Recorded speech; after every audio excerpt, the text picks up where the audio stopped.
வாசிப்பவர் ஸ்ரீமதி செல்லம்மாள். பாரதியார் கவிதைகள். கண்ணன் என் தந்தை.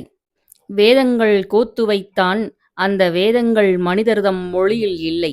வேதங்களென்று புவியோர் சொல்லும் வெறுங்கதை திரளில் அவ்வேதம் இல்லை. வேதங்கள் என்றவற்றுள்ளே அவன் வேதத்தில் சில சில கலந்ததுண்டு.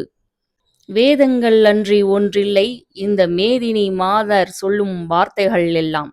4 குலங்கள் அமைத்தான், அதை நாசமுறப் புரிந்தனர் மூட மனிதர். சீலம், அறிவு, தர்மம் இவை சிறந்தவர் குலத்தினில் சிறந்தவராம். மேலவர் கீழவர் என்றே வெறும் வேடத்தில் பிறப்பினில் விதிப்பனவாம். போலி சுவடியை எல்லாம் இன்று பொசுக்கிவிட்டால் எவர்க்கும் நன்மை உண்டென்பான். வயது முதிர்ந்துவிடினும் எந்தை வாலிபக் கலையென்று மாறுவதில்லை. துயரில்லை, மூப்புமில்லை, என்றும் சோர்வுமில்லை. நோயொன்று தொடுவதில்லை, பயமில்லை, பரிவொன்றில்லை. எவர் பக்கமும் நின்று எதிர்ப்பக்கம் வாட்டுவதில்லை.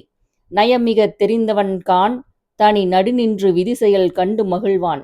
துன்பத்தில் நொந்து வருவோர் தன்னைத் தூவென்றிகழ்ந்து சொல்லி வன்புகனிவான். அன்பினை கைக்கொள் என்பான், துன்பம் அத்தனையும் அப்பொழுது தீர்ந்திடும் என்பான். என்புடை பட்டபொழுதும் நெஞ்சில் ஏக்கமுற பொறுப்பவர் தம்மை உகப்பான்.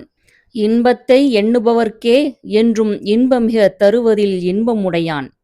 கண்ணன் என் தந்தை நிறைவுறுகிறது. கண்ணன் என் சேவகன் தொடரும். ஸ்ரீமதி செல்லம்மாள் தொடர்வாள். நன்றி, வணக்கம்.